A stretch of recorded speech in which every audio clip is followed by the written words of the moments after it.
Urgent, Commanders fan, look at what just happened. Nobody saw this coming, huh? But first, make sure to subscribe to the channel, because we bring you daily videos with the latest Commanders news, and don't forget to turn on notifications so you don't miss anything. NFL insider toots possible and baffling Commanders offseason trade chip. This doesn't make much sense. The Washington Commanders were extremely active in the trade market this offseason. One NFL analyst thought general manager Adam Peters could recoup some assets by parting ways with a proven veteran. Peters went aggressive this offseason. He recognized that the Commanders were ahead of schedule. He knew how important maximizing quarterback Jayden Daniels' rookie contract is after watching the number 2 pick take the league by storm. It's a slight shift from his original plans, but the rewards could be substantial if everything comes together. This was the correct path. The Commanders' window for another Super Bowl is open. Peters made the moves needed to give head coach Dan Quinn's squad a fighting chance of going one better next time around. But that won't be easy with a bigger bullseye on their back and the element of surprise gone. There's no doubt Peters would like to acquire more picks. Most expect the Commanders to trade down at some stage, perhaps from number 29 overall if a quarterback-needy team wants to go back into the first round for the luxury of a fifth-year option on their desired target. Ralph Vacchiano from Fox Sports had a different and more baffling theory. NFL Insider bizarrely touts Noah Brown as potential trade piece for Commanders. The NFL Insider touted wide receiver Noah Brown as a potentially tradable piece for the Commanders. He thought the addition of Deebo Samuel Sr. and Luke McCaffrey's possible Year 2 growth makes the former Ohio State star expendable. And he also believes there could be a market if Peters seriously entertained the possibility. He's a really good veteran receiver to have on the roster, and Noah Brown feels like a lock for 30 catches and 450-plus yards every year. But he's expendable now that the Commanders traded for Deebo Samuel. Plus, clearing him out makes room for Luke McCaffrey, last year's third-rounder, to emerge as the number 3 receiver. The Commanders also signed Michael Gallup, so they're pretty loaded at this position. Plenty of teams would love a reliable veteran to fill their number 3 role, just like the Commanders were when they acquired him from Houston last August. Ralph Vacchiano, this makes no sense. Brown recently resigned on a 1-year deal after flashing promise last season. Things ended sourly after a serious internal issue against the Tennessee Titans that required kidney surgery, but the Commanders gave him another shot to see if more would arrive with a full offseason with the franchise. It won't stop the Commanders from drafting a wide receiver if the right opportunity comes along. Brown's ability to stretch the field and get defensive pass interference penalties consistently makes him an asset. There's also trust attached to the player, both from the coaching staff and Daniels, after a successful first campaign in Washington. Peters doesn't want to remove talent. He's made a concerted effort to retain those who gave so much to the cause.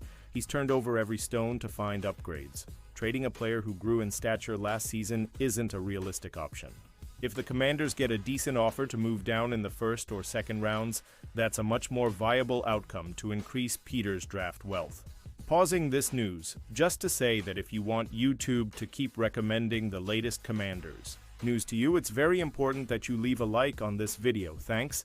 Now let's get back to the news. Well-traveled former Lions quarterback signs with Commanders. Journeyman quarterback Josh Johnson, who has spent time with a record 14 different NFL teams, is signing with the Washington Commanders. The news was first reported by ESPN Commanders reporter John Keane. Johnson's signing marks a return to the franchise he once suited up for in 2018, albeit under a different team name. In 4 games, 3 starts that season, Johnson went 12, throwing for 590 yards, 3 touchdowns, and 4 interceptions, while completing 57 of his passes. Among the many stops in his career, Johnson also spent time in the Motor City, playing briefly with the Detroit Lions in 2019. While he didn't see the field, the 38-year-old quarterback served as a backup to then-Lions starter Matthew Stafford for the first 2 games of the season. He was released shortly after, as the Lions opted to sign Jeff Driscoll instead. Johnson adds another viable backup option in Washington behind Marcus Mariota and recent NFL Offensive Rookie of the Year Jayden Daniels. He entered the league as a 5th-round draft pick by the Tampa Bay Buccaneers in 2008, where he spent his first 3 seasons. Along with the Commanders, Lions, and Buccaneers, Johnson has also been with the San Francisco 49ers, Cleveland Browns, Cincinnati Bengals, New York Jets, Indianapolis Colts, Buffalo Bills, Baltimore Ravens, New York Giants, Houston Texans, Oakland Raiders, and Denver Broncos. Commanders betting the farm. On offensive power, the Washington Commanders have doubled down on their exploits of last season with another aggressive offseason. With Jaden Daniels still on his rookie contract, the Commanders are going all out to put the right pieces around him, with Deebo Samuel and Laramie Tunsil signed this offseason. Plus, the resignings of Zach Ertz, Bobby Wagner, and Marcus Mariota keep the players largely responsible for the culture that has been built around for at least another season. For Pro Football Network, the Commanders get a positive B grade for their work this offseason, with a key emphasis on the offense. Bringing in Deebo Samuel Sr. showed creativity in playing to the strengths of Jaden Daniels, while the retention of Zach Ertz was a move in the name of continuity, Pro Football Network wrote. Laramie Tunsil gives them yet another way to ensure that year 2 of Daniels is as effective, if not more so, than year 1. Bobby Wagner and Tress Way were inked to single-year deals, and that is exactly how you'd expect this team to function around. The Fringes attempt to find short-term value in areas of need to support a team that is betting the farm on their ability to score. The signings of Samuel and Tunsil show the Commanders are going all in with Daniels on a rookie deal.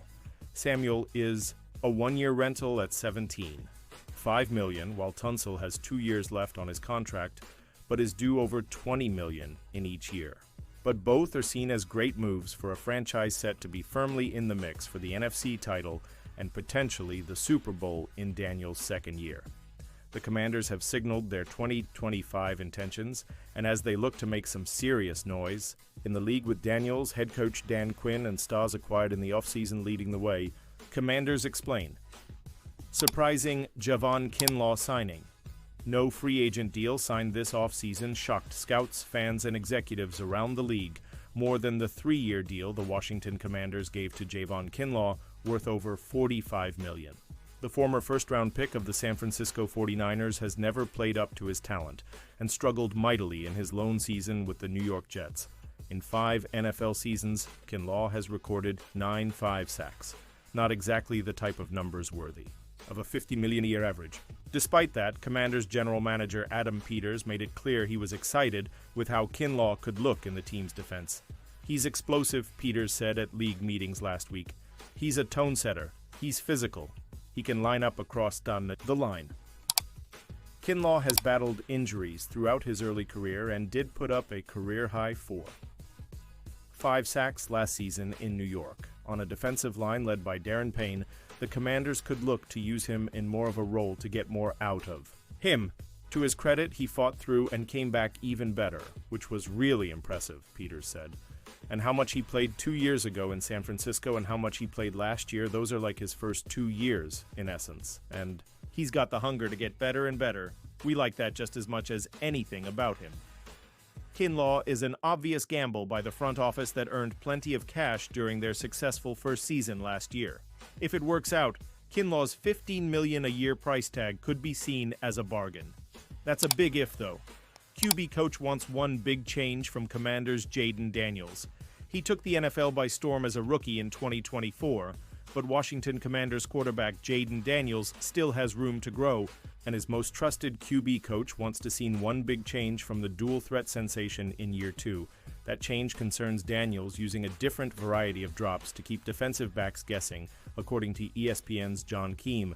The latter got that intel from Ryan Porter, the position coach who's worked with Daniels since he was 11 years old. Porter explained to Keim about the importance of adding variety to Daniels' dropbacks. Everybody has a year of film on him, so now they'll see different habits of what he does when he throws different route concepts. It's a timing thing for him. If he's able to throw the same route or concept from 4 different types of drops, you don't get a tip or indicator from him, and it's just being able to play chess from the quarterback position, where a lot of DBs are keying your drop or coordinators are keying your drop. When he's taking this drop, this is what he's throwing. It's just to sharpen your tools. That's a smart to-do list for Daniels to work through in 2025. His development remains key to the Commanders staying competitive and avoiding a letdown following last season's surprise run to the NFC Championship game. Fortunately, moves made earlier this offseason will help Daniels add the nuance Porter is hoping to see. Commanders already helping Jaden Daniels. Improve the trades to land All-Pro wide receiver Deebo Samuel and 5-time Pro Bowl left tackle Laramie. Tunsil should help Daniels avoid any sophomore slump. A competent blindside protector like Tunsil can reduce the pressure Daniels faced when in 3 of the past 4 regular season games, his sack percentage was 10, 4 or higher, and the pressure percentage 37, 5 or greater per game.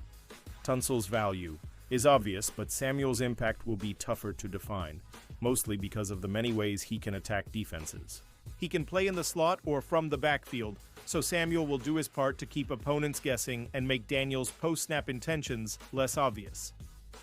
The drawback to Samuel's presence is how handing him the ball on sweeps and targeting him on screens is an easy way to gain yards, but it hardly challenges Daniels to expand his repertoire, particularly when it comes to making read adjustments and processing quicker, both pre- and post-snap.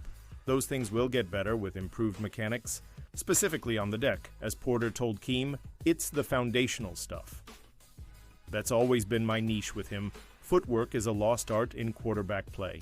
Superior footwork will give Daniels the ability to buy extra time and move the pocket without leaving it entirely. Those things will yield greater field vision and stronger platforms to ensure Daniels stays accurate no matter how he adjusts his throwing mechanics per play. It's a lot to take on board, but the Commanders can take comfort from the innate traits that made Daniels a rookie sensation.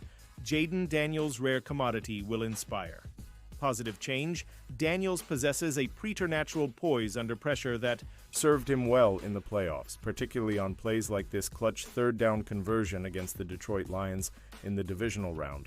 The knack for staying cool when the stakes are high means Daniels won't be overwhelmed by the new end. Extra work he'll need to do to stay ahead of the curve during his second season. Daniels' calmness and maturity, along with a bolstered supporting cast, should make for a potent combination this season. Further improvement can be aided by smart work in the draft, like adding a prolific and versatile scoring threat to the backfield. And now, Commanders fan, I want to hear from you. What's your opinion on this? Drop your thoughts in the comments. I don't know if you know this, but your opinion matters a lot for Commanders. I'll be back any moment with more Commanders news. We want Dallas!